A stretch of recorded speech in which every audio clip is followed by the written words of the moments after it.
Nesta edição, o programa TVDH fala sobre cinema e direitos humanos. Eu, Marcelo Dantas, e a produtora audiovisual e defensora do direito à cultura, Carol Vergolino, recebemos o ator, arte educador e rapper Ocado do Canal. Começa agora o programa TV Direitos Humanos. O TVDH é um projeto da Cátedra Unesco-Unicap de Direitos Humanos do Helder Câmara, produzido pelos estudantes de jornalismo do projeto de extensão EducomDH, Educomunicação e Direitos Humanos na Mídia, uma parceria com a Cátedra Luiz Beltrão de Comunicação, o Centro Dom Helder Câmara de Estudos e Ação Social, o Movimento das Trabalhadoras e Trabalhadores Sem Terra, o MST, o Centro de Cultura Luiz Freire e o Centro das Mulheres do Cabo.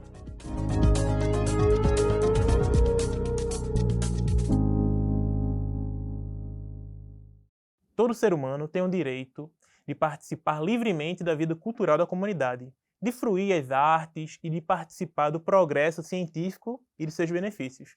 Assim está escrito no artigo 27 da Declaração Universal dos Direitos Humanos. Se formos para a Constituição Brasileira de 1988, o artigo 215 do capítulo 3 diz que o Estado garantirá a todos o pleno exercício dos direitos culturais e acesso às fontes da cultura nacional, e apoiará e incentivará a valorização e difusão das manifestações culturais. Ao ler esses documentos, fica bem negritada a importância da cultura para a vida social e para a democracia. E ao falarmos de cinema, estamos falando sobre arte, cultura, comunicação, educação, ou seja, estamos falando de direitos humanos. Mas será que esses direitos de participar da vida cultural e do Estado garantir o acesso, ele acontece de fato? E quando é especificamente sobre o cinema, algo muda no cenário? Filmes que nos atravessam, trabalhadores e trabalhadoras do audiovisual, políticas públicas, narrativas contra-hegemônicas. Quando a gente conversa sobre cinema e direitos humanos, tem muito pano para manga. E por isso chamamos quem entende bem do assunto. Carol Vergolino, Ocado do Canal, sejam muito bem-vindos ao TVDH. E aí eu já começo com a pergunta que vocês têm muita propriedade para falar, né? O cinema, ele tem o potencial de ser uma ferramenta de transformação social?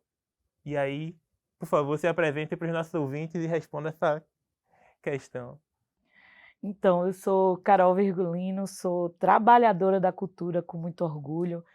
Minha vida toda trabalhei acreditando e fazendo do audiovisual uma ferramenta de transformação da sociedade, porque eu acho que o cinema, a TV e qualquer tipo de produto audiovisual, ele faz a gente pensar, né? Assim como a cultura em si, faz a gente questionar esse mundo que está posto, pensar um outro mundo possível, só que ele precisa ser democratizado, né? O acesso tanto a produzir como o acesso a consumir essa cultura audiovisual precisa ser democratizada.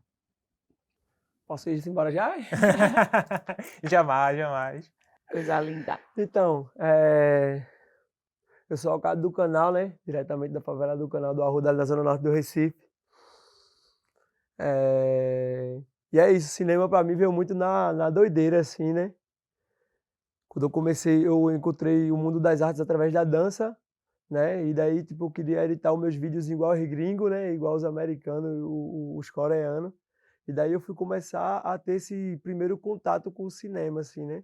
Que comecei querendo fazer a edição, aí toda vez quando a gente ia fazer algum trabalho de resultado, a conclusão, né, do curso ali, a galera botava eu para atuar por livre e espontânea pressão, né? Porque eu já tinha esse contato com a dança, com a música e tal. E depois, com o tempo, fui pegando esse gosto e entrando e entendendo mesmo, assim, tipo, o poder, né, que tem o cinema, né, que pode ser usado como um instrumento, como um veículo mesmo de transformação social, né. Até então ainda não sacava os filmes do cinema pernambucano, né, porque no final das contas a gente da periferia não se vê muito dentro desses filmes do cinema pernambucano, né? E, tipo, que Pernambuco é esse, assim, e tal, né? E daí, tipo, a gente tem muito esse desejo de contar a nossa própria história, né? Porque o cinema também é isso, né? Hoje em dia, com a tecnologia na mão, a gente tem muito essa pegada que a galera antigamente não tinha, né? A oportunidade que a galera não tinha, né? De se mostrar e contar sua própria narrativa. Então é isso, né? É sobre isso. Ô, Cado, e a tua história com cinema, você falou, né? Começou através de outras artes, mas na minha pesquisa eu vi também que começou a partir de um contato que tu tinha com a ONG, né? Tu pode contar um pouco mais pra gente como é que foi essa história? Porque, pelo que eu vi, esse primeiro contato e percebendo a importância do cinema meio que te despertou, né? Pra vontade de criar outros espaços como esse, né? Nas comunidades, na periferia, para, como o Carol falou, democratizar também, né? De certa forma, a Carol, que também é uma ativista dos direitos humanos. Então, nessas aulas que eu tive, né? Que era numa ONG chamada Grupo Pé no Chão, que ela trabalha com crianças e adolescentes ali no Arruda de Santo Amaro. A gente montou um coletivo de audiovisual, assim, todo mundo, o mais velho tem uns 15 anos, chamado Cine Favela, tá ligado? E daí, com a ajuda dos professores, né, Rita de Cássia e Kurt Shaw, a gente começou a produzir nossos próprios conteúdos e materiais, né, assim. Com o tempo, o corre vai afastando a galera, né, tipo, alguns virando pai, outros virando mãe, e tendo que escolher entre o sonho e a realidade. Eu fui um dos poucos, assim, que meio que continuou dando a cara a tapa e correndo na cultura, sabe? E daí eu percebo muito, assim, né, que, tipo, que a molecada da minha época que teve acesso à cultura, acesso à informação através da cultura, hoje em dia são bons pais, boas mães, tá ligado? Por mais que trabalhe num emprego ali que não acredita muito, mas ainda assim tem seus trampos dignos, tá ligado? Pan. E daí eu acredito muito no movimento social e no cinema, assim, como esse veículo de mudança, como eu já falei. E pensando nisso, eu montei o próprio espaço cultural na minha casa, né? Que é o Espaço Cultural do Beco. E lá na frente da minha casa tem um terreno que eu comprei com um cachê de um filme que eu atuei, para poder transformar numa escolinha de cinema. E é por aí. Carol, e qual a importância? Eu também participo dos movimentos sociais, também faço parte aí de uma organização da sociedade civil, Centro de Cultura Luiz Freire. E aí eu queria aproveitar essa deixa aí de Ocado para você falar qual a importância da sociedade civil organizada para ter esse papel, né, de trabalhar a arte dentro das comunidades, já que é uma coisa onde o Estado acaba não atingindo, não chegando, né? As organizações sociais, elas têm, às vezes, a função, né, muitas vezes, de democratizar diversas questões, né? Seja democratizar o acesso à água, o acesso à terra e o acesso à cultura também. Então, a luta dos movimentos sociais, a luta de muitos movimentos de cultura, precisa ser também dessa importância, né? De você, porque a cultura, ela não, o país já é muito desigual para que o acesso à cultura também seja desigual, né? Ocado precisa ter o poder de produzir como qualquer outra pessoa da sociedade, porque a cultura é um direito humano, é um direito para todo mundo. E, além de um direito, é também uma grande oportunidade, né, de geração de renda, de emprego e de tudo que pode transformar a vida das pessoas. E essa conversa ressoa muito na minha cabeça, né, sobre democratizar, como as pessoas podem ter mais acesso ao cinema, e é sobre isso que a gente vai conversar no segundo bloco. No próximo bloco, a reportagem de Tassiana Xavier mostra como estão os cinemas de rua. A gente volta no instante.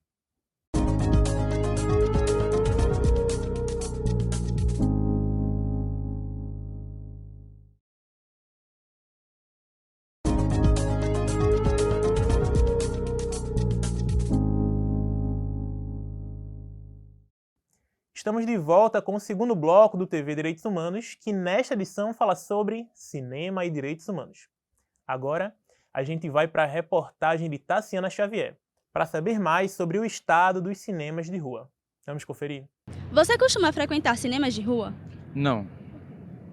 Acho que eu nunca tive interesse de frequentar eles. Sim, costumo sim frequentar. Qual cinema? Teatro do Parque, Cinema São Luís, esses que já fecharam, que não estão mais abertos, funcionando, mas sim, costumo. Não. Na verdade, eu acho que é falta de tempo, né? Porque curiosidade eu já tive. Os cinemas de rua têm uma grande importância para o nosso acervo cultural. Grandes nomes como Cinema São Luís, Cine Olinda e Teatro do Parque fazem parte da história cinematográfica de Pernambuco. Cinemas de rua têm o poder de proporcionar mais do que entretenimento. Ele traz acesso à cultura, representatividade, informação e, especialmente, o contato com a arte, tornando-se inclusivo e essencial para o senso crítico. A especialista em cinema de rua, Priscila Urpia, afirma que a sociedade precisa conhecer o cinema brasileiro. Eu acho que o público e a sociedade civil, ela precisa conhecer primeiramente seu cinema. E a partir desse conhecimento do cinema brasileiro, do cinema novo, de como se instituiu o cinema aqui no Brasil, eu acho que a partir daí, desse conhecimento e autoconhecimento sobre essa arte, né, sobre a sétima arte, é possível ter essa consciência, né, sobre o audiovisual brasileiro, suas obras e esses espaços também que abrigam, né, esse conteúdo e esse produto. É bem importante a gente pensar que esses equipamentos, eles são muito importantes para a sociedade civil, para a formação da cultura, para o acesso ao cinema, porque o cinema de shopping ele é um cinema muito mais caro, o cinema de rua, o cinema de calçada, ele é um cinema mais acessível, então as pessoas conseguem pertencer a esses espaços. A produção cinematográfica pernambucana é significativa, mas, acompanhando a situação dos principais cinemas de rua, percebemos o abandono que esses espaços vêm sofrendo pela falta de políticas públicas. A gestão pública, né, tem que direcionar uma verba para manter isso. E a gente vivendo hoje com déficit na saúde, déficit na segurança, déficit na educação, né, termina se tornando o secundário. Você manter um cinema antigo que tem muitos problemas, porque é um prédio antigo, edificações antigas, então tem muitos problemas de energia, de hidráulica.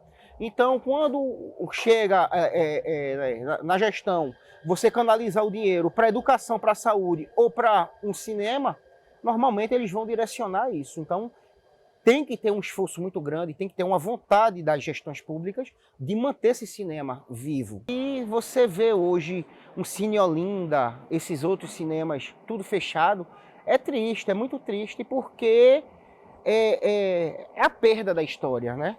É a perda de grandes momentos para muitas pessoas, para uma sociedade, para uma geração, para gerações. Então é muito triste. A gente viu o parque que passou um grande tempo fechado, né? Ele passou o aniversário de centenário dele fechado, né? Então, assim, mas ao mesmo tempo a gente entende que é complicado, é como eu te falei, né? Você investir hoje num Cine Olinda, você levantar um Cine Olinda, é muito dinheiro, é muita coisa envolvida, não é fácil, né? Mas quando se tem a vontade, quando se tem os desejos, se consegue. O Cinema São Luís, fundado em 1952, fica bem no centro do Recife e encontra-se fechado há mais de um ano, por causa de problemas técnicos e estruturais. O governo do estado recebeu 3.300.000 da Lei Paulo Gustavo para reverter a situação do cinema. Mas este não é o único cinema de rua a fechar no Recife. O Teatro do Parque, inaugurado em 1915, passou cerca de 10 anos fechado e voltou a funcionar em 2020. A situação mais precária é a do Cine Olinda, na região metropolitana do Recife, que iniciou suas atividades em 1942, mas está fechado há mais de 40 anos, sem previsão de voltar ao funcionamento. O filme do pernambucano Kleber Mendonça, Retratos Fantasmas, mostra um pouco das memórias e da situação dos cinemas de rua. É uma situação preocupante, né? Como é que está o cinema de rua aqui no estado de Pernambuco hoje em dia. E, Carol, você encabeçou, né? Você foi muito protagonista do movimento Salve o São Luís. Queria que você contextualizasse a gente um pouco mais como é que anda essas questões, né? Recentemente saiu uma notícia falando sobre parte do recurso da Paulo Gustavo para ajudar na reforma do São Luís. E o que é que acontece do Cine Olinda? Meu Deus do céu, é um cinema tão bonito, tão potente, no coração de Olinda, 40 anos fechado, tá mais tempo fechado do que aberto, e aí é uma tristeza, né? A cultura chora. A cultura e a cidade, né? Porque esses cinemas, eles fazem parte da paisagem da cidade, né? O Cinema São Luís ali no centro, mas a gente tinha muitos cinemas de rua em vários bairros da cidade. E hoje a gente não tem.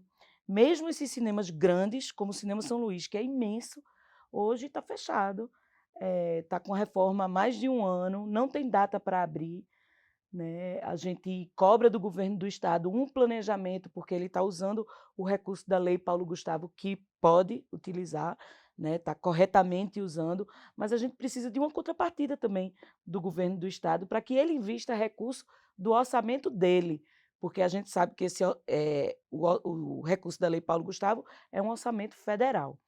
Então, qual a importância desses cinemas de rua? É, de novo, para democratizar o acesso, porque a gente espera que esses ingressos desses cinemas sejam mais baratos.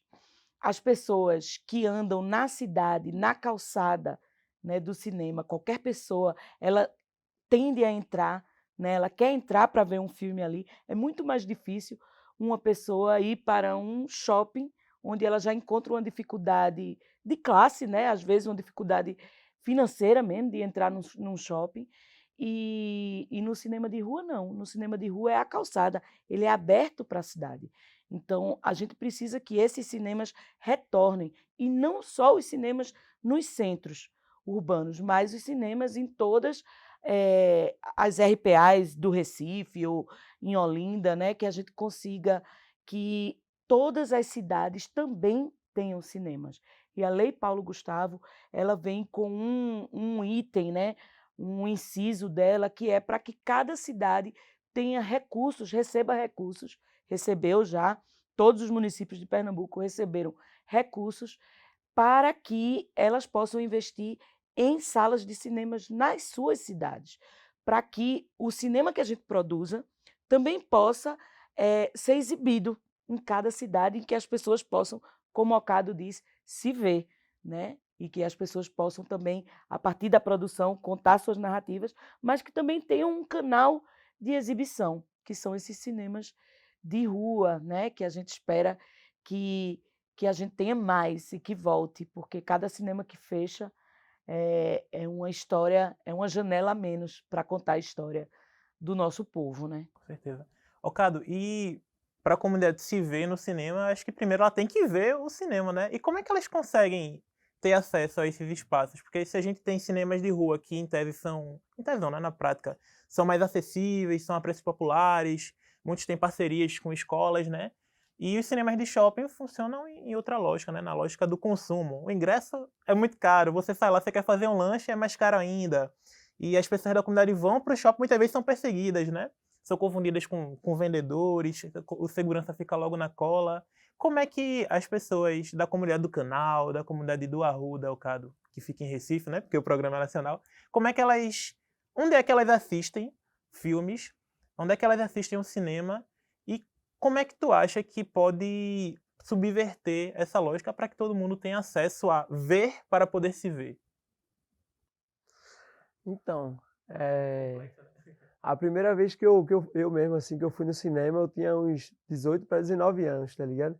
Já acessei tarde pra caramba, né?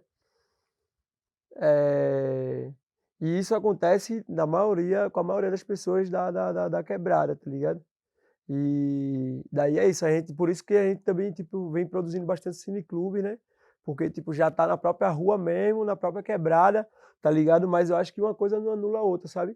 É importante, sim, a gente tá ocupando esses espaços, né? Porque, no final das contas, pertence a gente também quanto cidadão, sabe? Só que no Recife, eu acho que no Brasil, no geral, assim, tem muito essa dificuldade da periferia chegar até o centro, tá ligado?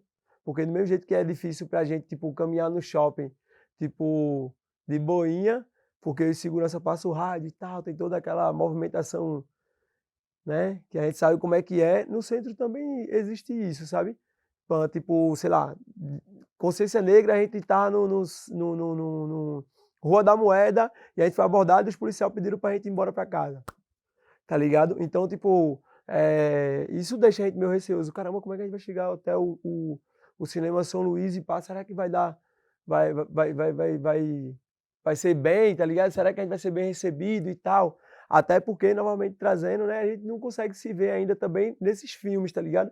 Talvez se fossem os filmes, se tivessem mais produções pretas e periféricas sendo exibidas nesses lugares, talvez eu acho que a galera ainda desse a cara a tapa para poder botar as caras e dizer, porra, eu vou, e se eu passar por isso ou por isso, mas pelo menos vai valer a pena. Eu vou ver eu lá, eu vou ver um vizinho, ou vou ouvir a trilha sonora que é de algum artista da comunidade, tá ligado? É isso, né? No final das contas, meio complexo, né? Essa relação da periferia com a cidade e com os cinemas também, tá ligado? Doideira. E fala muito sobre o modelo capitalista, né, que a gente vive, que é a população pobre que enriquece, né, a população rica e que não deixa ela ocupar os espaços da cidade, né? O centro está aqui e colocam todo mundo que faz o dinheiro do centro para a margem. Cado, e como é a reação das crianças, assim, né? Porque as crianças vê muitos amiguinhos ou vê, sei lá, num desenho animado, no TikTok da vida, né, o super-herói da moda, e eles se sentem representados por esses super-heróis, e eles conseguem assistir esses... Além do cinema, né? Essas produções audiovisuais mesmo, né? As séries, os documentários, enfim. Então, você como pai, né? Acho que pode partilhar bem essa impressão. Eu acho que hoje em dia a molecada tem outras opções para se espelhar, tá ligado? Que era diferente da minha geração, por exemplo, sabe? Eu acho que hoje em dia, como a gente tem bem mais acesso do que tinha antes, né? Acaba que os próprios heróis da molecada acabam se tornando os próprios artistas da comunidade, sabe?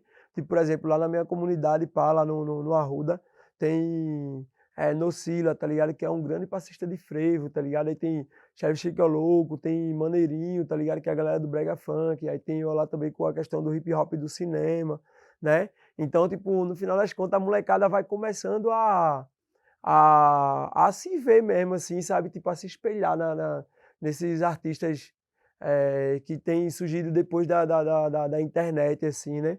E é massa, velho, quando a gente, por exemplo, faz uma matéria na quebrada e faz um cineclube itinerante, assim, e volta para a quebrada para poder, tipo, exibir aquela matéria que foi feita. Então, tipo, quando, tio, primo não sei quem, não sei quem, tá ligado? Daí começa a contar as histórias e sorrir, sabe? E pã. Eu acho que é massa, mano, porque isso acaba alimentando o sonho da molecada, tá ligado? Enfim, é isso, né? Hoje em dia a gente tá conseguindo criar e ser, mesmo que involuntariamente, referência para essa galera, para a molecada que tá chegando, sabe? Sim. Isso fomenta muito, assim, também uma discussão, né, de como é importante o cinema nacional para que essas pessoas, para que essas crianças, esses jovens consigam se ver e consigam se identificar, né? Ter empatia com as histórias, fugindo de uma história única, como diz Chimamanda, né? Fugindo das histórias europeias, das histórias dos Estados Unidos. E é falando sobre cinema nacional que a gente deixa para o próximo bloco. No próximo bloco tem o quadro Fala Povo, com Eliakim Júnior levando para as ruas a pergunta: você costuma assistir filmes nacionais? E a gente escuta as respostas já já.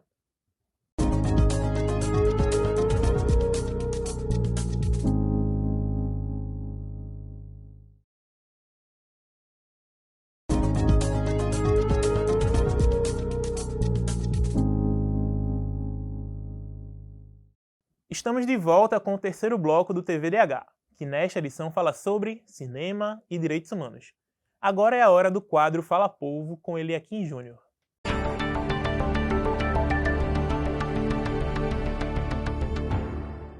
O cinema e os direitos humanos estão interligados nos enredos dos filmes, mas também na conscientização, na educação, na inspiração ou na transformação social.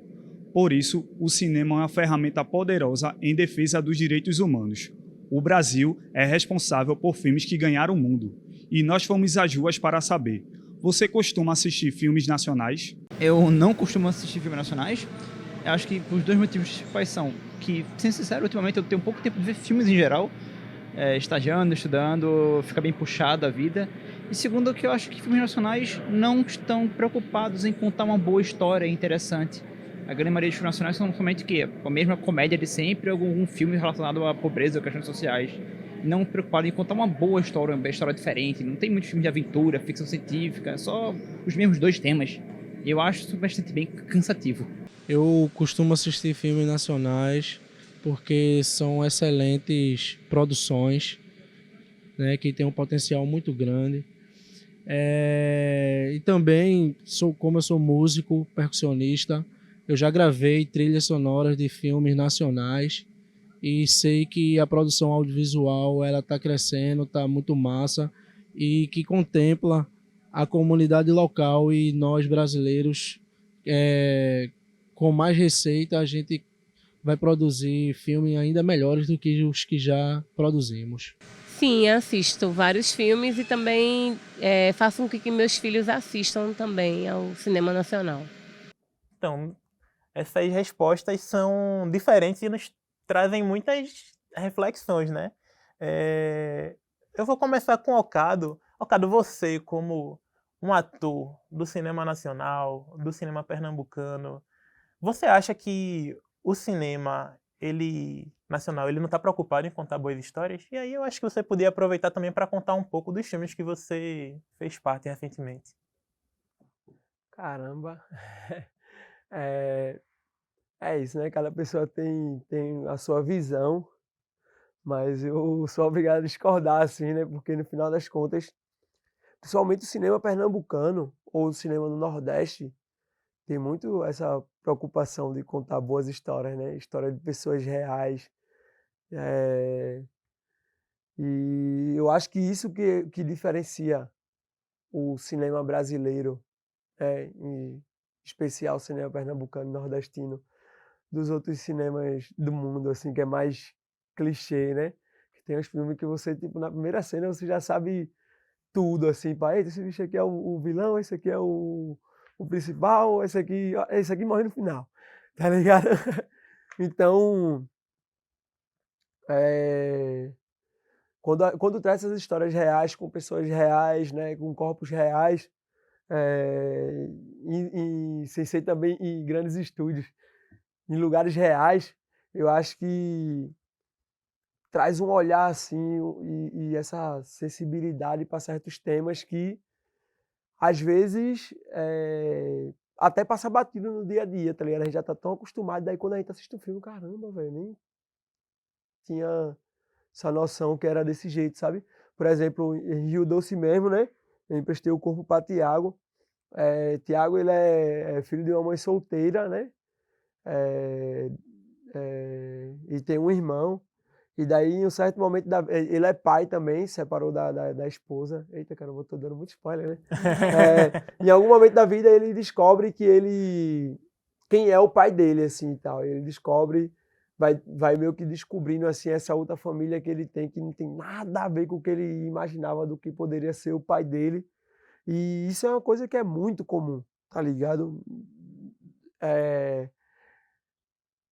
É isso. A minha história se cruza muito, por exemplo, com a história de Tiago, tá ligado? E talvez por isso que eu dei a vida no teste, assim, tal, para poder pegar esse papel, né? E daí, sempre quando a gente ia fazer exibição em alguns lugares, sempre a gente se deparava com várias pessoas que têm história parecida com a história de Tiago, tá ligado? Isso, algumas pessoas idosas, algumas mulheres jovens e tal. E a gente vê que não é um caso isolado, sabe? Então, no final das contas, o cinema pernambucano, eu posso afirmar que conta, sim, boas histórias, tá ligado? Porque são as histórias da gente, sabe? E é sobre isso. E não vamos nos preocupar com spoilers. Vamos assistir Rio Doce e depois a gente combina aí uma sessão coletiva para assistir e bater um debate contigo. Eita. E falando sobre histórias reais, sobre histórias boas, né? Tem muito no cinema pernambucano, como o Okado falou, muito cinema nacional. E como é que o pessoal vai assistir isso? Tem um mecanismo, né? Agora não sei se é política, se é lei, que é a questão da cota de tela. Ela é um caminho, ela funciona? Como é que funciona, Carol?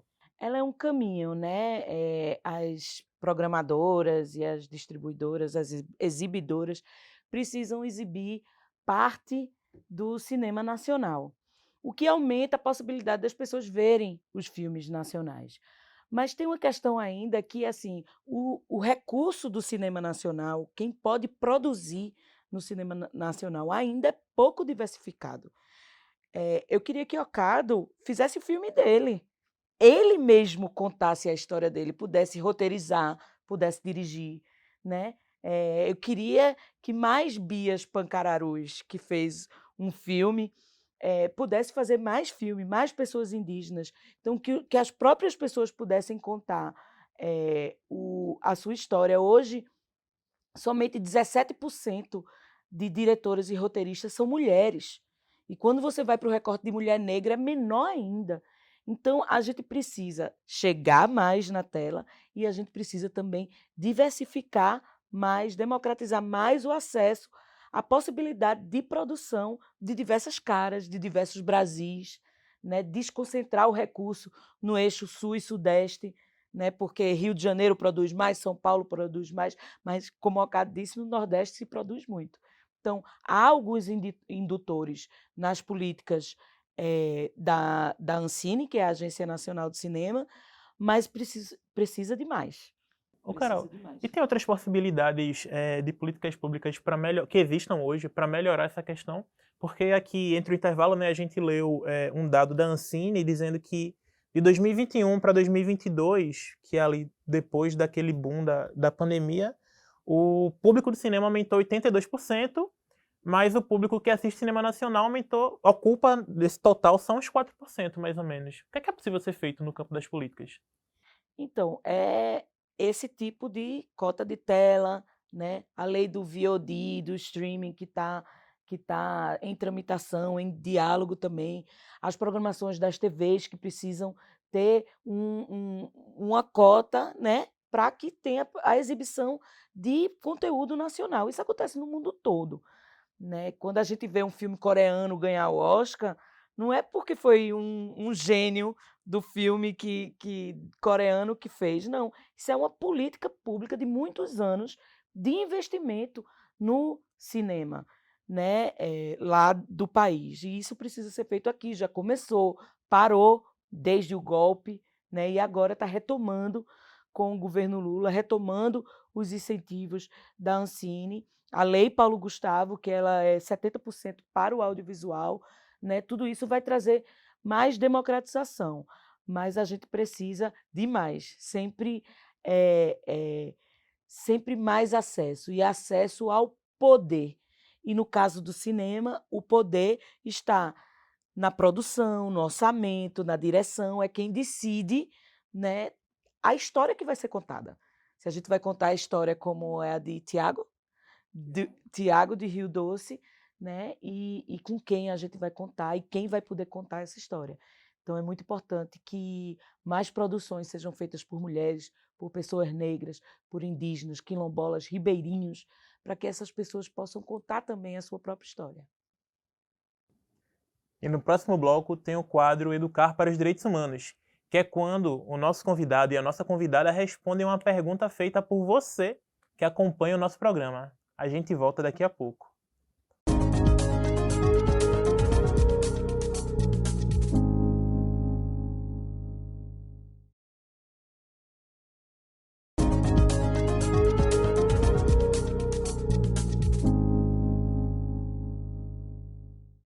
Estamos de volta com o quarto bloco do TV Direitos Humanos, que nesta edição tem como tema Cinema e Direitos Humanos. Agora, Ocado do Canal e Carol Vergolino respondem uma pergunta enviada por quem acompanha o nosso programa. É o momento do quadro Educar para os Direitos Humanos, com Elaine Oliveira.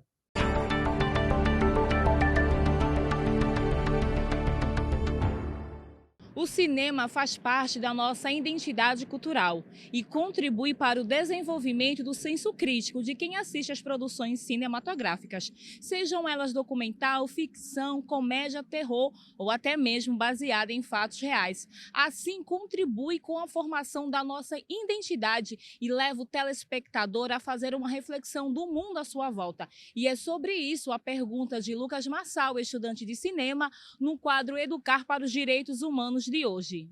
Como garantir o funcionamento dos cinemas de rua ou particular para que as pessoas tenham acesso? Ocado, Carol. Quem vai querer começar a responder? Lucas? Posso falar. Precisa, quando o cinema ele é um cinema público, né, ou do governo do estado, do município, tanto o governo do estado como o município precisam ter um planejamento. Precisa ter orçamento para que tenha um programador, para que tenha projecionista, né, para que possa fazer ingressos mais baratos, a preços populares, né, para que as pessoas consigam acessar. Fora isso, precisa também ter acessibilidade, né, para as pessoas com deficiência. Precisa ter sessões especiais para mães que amamentam, por exemplo, que não podem ir para cinema porque estão amamentando seus filhos. Precisa ter todo um planejamento e um desejo, né, para que o cinema possa ser visto por todas as pessoas, independente das suas condições, né, e independente também da sua territorialidade. Porque é isso, pode até existir vários cinemas nos centros urbanos, mas muitas vezes as pessoas não chegam. Não chegam porque não tem dinheiro de passagem, não chegam porque não tem tempo para sair do seu território, para ir para o centro, ou para um shopping, ou para onde quer que seja.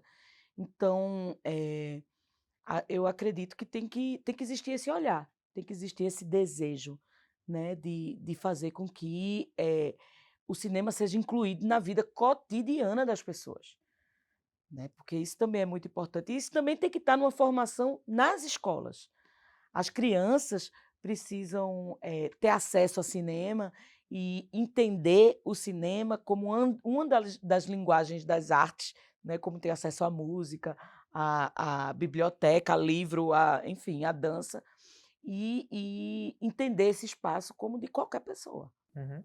Até ter dentro da escola alguma disciplina, né, que fomente que as crianças contem suas histórias, né, através do audiovisual, porque é um instrumento, né, Cado, de estímulo assim, à imaginação inacreditável. E aproveitando a pergunta de Lucas, do estudante de cinema, também vou fazer uma para ti. E a gente pensando além do cinema, né, pensando no audiovisual, né, nessa comunicação, da maneira mais ampla, como garantir esse acesso? Por exemplo, sites de streaming gratuitos ou pagos, televisão, cineclubes, né, que a gente conversou um pouco sobre isso. São caminhos, são opções? E se são, eles são viáveis mesmo ou é só no discurso, cara? Então, eu queria só voltar um pouquinho na pergunta antes ainda, antes de entrar direto nessa. Eu costumo dizer que os cinemas aqui são tipo cineclube de amigos, tá ligado? Que os produtores produzem para produtores, tá ligado? Dificilmente chega na galera da periferia, tipo, a informação de que, tipo, tá tendo um filme tal que foi gravado em tal lugar, lá no Cinema São Luís, tá ligado? Tipo, gravaram um filme lá em Santo Amaro e vai ser exibido esse filme tal dia. Às vezes a própria galera da comunidade não sabe que vai rolar a parada lá, tá ligado? Porque não chega. E daí, tipo, só vai os próprios fazedores de cinema, tá ligado? Pô, isso é uma coisa que eu sempre parei pra perceber, assim, tipo, todo lugar que eu vou, falar especificamente do cinema, eu sempre olho assim e eu conto assim, tipo, caralho, quantas pessoas pretas tem aqui, velho? Agora, quantas dessas pessoas aqui são lá são da favela, velho? Total. Não tem, tá ligado? Porque não chega. Então, é isso, né? Essa palavra que Carol sempre traz, assim, pá, é a questão da democratização mesmo, sabe? E daí, tipo, a questão do digital, das redes, dos streams, né? Acaba facilitando isso, né? Porque, tipo, hoje em dia tá tudo muito na palma da mão. Mas é importante, sim, a gente chegar nesses espaços físicos, tá ligado? Tipo, botar a cara a tapa mesmo, pra botar a melhor roupa, tipo... é massa você assistir um filme no celular, ou assistir um filme no notebook e tal. Mas é massa também você botar sua melhor beca pra poder ir lá no cinema e pra assistir um filme da hora, tá ligado? E pra ser visto, e isso mexe com a autoestima também, e mexe com os sonhos, tá ligado? Quando você vê as pessoas aplaudindo um filme de pé, ou... quando você vê a galera interagindo com um momento de tensão ou rindo num momento que é pra rir, tá ligado? Então, tipo, tudo isso mexe com a cabeça da pessoa, assim, quando a pessoa vai assistir um filme num ambiente como esse, tá ligado?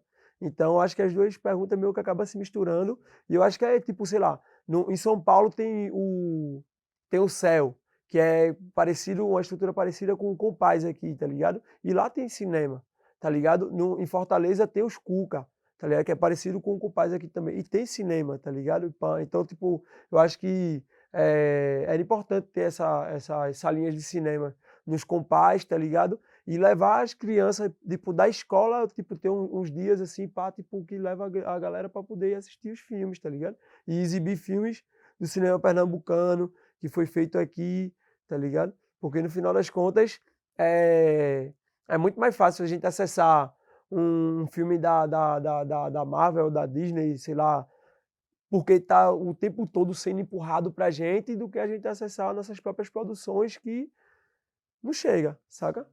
E tem uma coisa também que eu acho que é a experiência do cinema, né? Não é à toa que tem o som 5.1 que vem daqui, que vem dali, que vem no streaming, numa televisão, num celular, numa outra tela, você não está na caixa, né, que é o cinema. E toda pessoa tem que ter direito a ver o que quiser naquela tela grande, com um som bom, né, com todo mundo aplaudindo de pé. Então, essa experiência da caixa cinematográfica também tem que ser para todo mundo. Sim, com certeza. É como uma criança vendo uma foto de um balanço, né? Ah, que balanço bonito. Uma outra coisa é a criança na praça brincando lá com o balanço.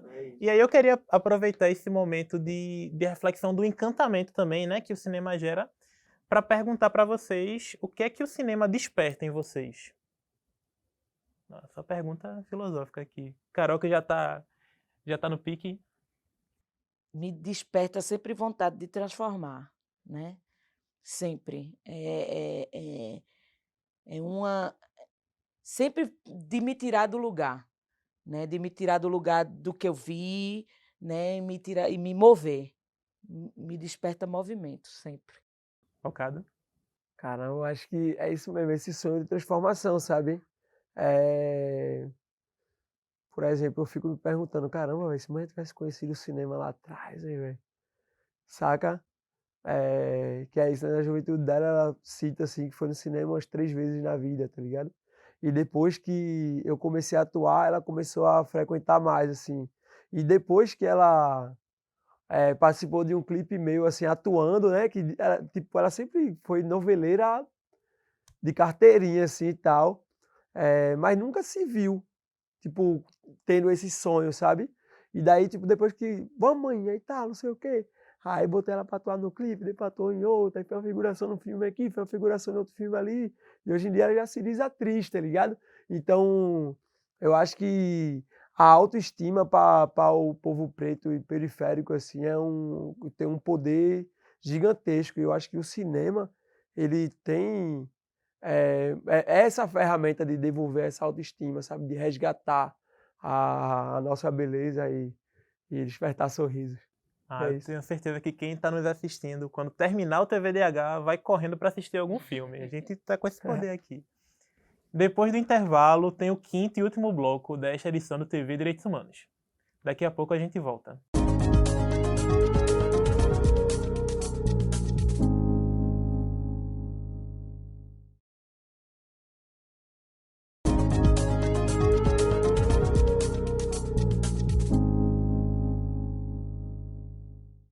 Chegamos ao 5º e último bloco do programa TV Direitos Humanos, que nesta edição fala sobre cinema e direitos humanos. E para isso contamos com a presença da produtora audiovisual e defensora do direito à cultura, Carol Vergolino, e do ator, arte educador e rapper, Ocado do Canal. A gente abordou vários assuntos relacionados ao cinema, ao audiovisual, aos direitos humanos. E uma coisa que ficou muito marcada para mim é a possibilidade do cinema, das artes de maneira geral, contarem histórias que não são contadas, né? Ou que são silenciadas, ou que são apagadas. Porque ao longo aí do curso da história, quem contou a história dos indígenas, quem contou a história dos quilombolas, quem contou a história das mulheres, quem contou a história das periferias, não foram eles, né? E quando contaram, tiveram muitas vezes silenciadas. E aí eu queria começar contigo, Ocado. O cinema tem esse papel mesmo? Vamos lá, né? Eu parei na 4ª série e tô aqui agora contando minha história. Já começa daí, tá ligado? Então, tipo, no final das contas, quando a gente para pra pensar assim, né? Que quantos Ocado por aí que não teve a mesma oportunidade, que partiram dessa para melhor ou estão presos hoje, tá ligado? Que não conheceram a arte, que não conheceram a cultura, tá ligado? E que é isso, né? Desde cedo tem que escolher entre o sonho e a realidade, né? Tipo, ou o cara mete mola, ou o cara, tipo, estuda, que só estudar é um privilégio do caramba, assim, na periferia, né? Que a maioria da galera que consegue estudar é quem tem pai e mãe junto, ou que tem algum padrasto que é 1000 grau ali, pá, que chega junto e tal. Porque a maioria é filho de mãe solteira e que tem que ajudar, tá ligado? Então, no final das contas, foi parecido com a minha história, parecido comigo e é parecido com vários outros amigos, assim, e tal. Então, quando eu me encontro como artista e quando eu conheço o cinema, eu percebo que eu posso não só contar a minha história, mas eu posso mudar a minha história e posso mudar a história de outras pessoas a partir do momento que eu começo a contar a minha história de dentro para fora, sabe? E daí é isso, velho. Tipo, dificilmente eu pego algum trampo que eu não me identifico. Geralmente eu pego algum trampo. Geralmente, se eu não me identificar com o trabalho, eu não aceito. Pode pagar o cachê que for, eu não aceito. Tá ligado? A não ser que o diretor ou diretora esteja aberto a ter algumas mudanças assim e tal. Tipo, ó, isso aqui eu não concordo, isso aqui eu não concordo, vamos por aqui. Ah, não tá afim? Então, suave. Então, pensando nisso também, que eu tô meio que na onda de me tornar diretor, né? Vim dirigindo e preparando o elenco dos meus próprios clipes. Tem alguns curtas aí que foi meio que na raça. Estão na rua, agora já botei desenvolvimento de roteiro para de afrofuturismo, ficção científica na Paulo Gustavo. Se rolar aí, a gente vai ter umas produções da hora sendo contadas diretamente pela galera da periferia. E é isso, né? Sempre tem algumas pessoas que somam com a gente ao longo da caminhada. Recentemente mesmo, tipo, o Carol Virgulino foi lá fazer uma oficina no Espaço Cultural do Beco, né? Que funciona na minha casa, sobre a Paulo Gustavo. Então, tipo, chegou uma galera que quer contar a sua história, mas que não tem essa oportunidade. Porque muita gente diz, tu tem que aprender a escrever um projeto. Vai abrir o edital. Mas, meu irmão, às vezes o cara mal sabe se expressar. Como é que o cara vai escrever tá ligado? Então, é isso. No final das contas, quando a gente é os primeiros a botar as caras, o cara abre caminho para uma outra galera que vai vir, que pode realmente mudar o bagulho todo. E depois você vai voltar para o TVDH para a gente conversar sobre as suas experiências com afrofuturismo na direção, viu? Demorou. Carol? Então é isso, a cultura ela é muito potente, muito potente. E no nosso país, eu gosto de trazer número, porque o Cado traz aqui a vivência dele, eu vou trazer o número, que é o seguinte, a indústria cultural ela representa 3,11% do produto interno bruto do nosso país, de toda a riqueza que se gera no nosso país, mais do que a indústria automobilística. Então, quando o Ocado diz, pode mudar a minha vida e a dos meus, pode mudar porque pode ser um dos 7,5 milhões de trabalhadores da cultura. Então, isso pode mudar dando uma profissão, mas a cultura é muito mais do que só uma profissão, que já é muita coisa. Né? A cultura é uma identidade, ela forma a identidade do nosso povo. Né? Quem é do meu tempo, né, do Mangue Beat, lá atrás, no comecinho do Mangue Beat, vai lembrar no Cinema São Luís, a gente vendo Baile Perfumado, né, que é aquele filme, quando entra aquela aérea ali, que todo mundo entendeu, o Mangue Beat é ali. Né? Quando a gente ouve Chico Science junto com a imagem e tal. Então, isso dá identidade de uma cidade, de um povo, né, de um estado. Então, a cultura, o cinema e toda a indústria cultural tem um poder de revolucionar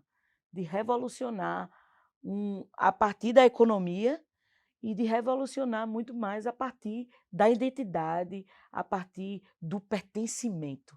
Né? A cultura nos dá pertença também de onde a gente vive e do que a gente quer para o mundo. Então, e nos dá autoestima, como a mãe de Ocado, que agora é atriz. Adorei. Então, eu acho que tem muito pano para manga para a gente transformar a partir da cultura. Na pandemia, a gente viu. Quem não precisou ver, ler, ver live, ver novela, ver filme, foi o que salvou o juízo de todo mundo. né, ali dentro. Então, na verdade, a cultura ela acontece o tempo todo e a gente precisa poder produzir e poder consumir. Certamente. E pegando esse 1 minutinho que a gente tem para encerrar o programa, onde é que o público que nos assiste, nos escuta, nos acompanha pode encontrar vocês? O meu é bem fácil, é Carol Vergolino, em todas as redes sociais. Eu estou sempre com dicas, sempre com informação e sempre respondendo todo mundo que me pergunta qualquer coisa.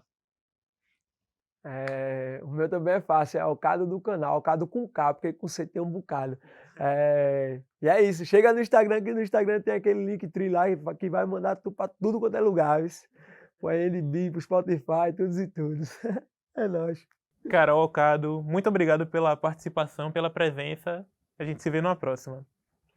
O TVDH é um projeto da Cátedra Unesco-Unicap de Direitos Humanos do Helder Câmara, produzido pelos estudantes de jornalismo do projeto de extensão EduComDH, Educomunicação e Direitos Humanos na Mídia, numa parceria com a Cátedra Luiz Beltrão de Comunicação, o Centro Dom Helder Câmara de Estudos e Ação Social, o Movimento das Trabalhadoras e Trabalhadores Rurais Sem Terra, o MST, o Centro de Cultura Luiz Freire e o Centro das Mulheres do Cabo. Acompanhe a gente nas redes sociais, anota aí, @programatvdh.unicap. Estamos também no YouTube e nos canais Jornalismo Unicap e Cátedra Dom Helder. Agradecemos pela companhia, até a próxima e não deixe de assistir Rio Doce.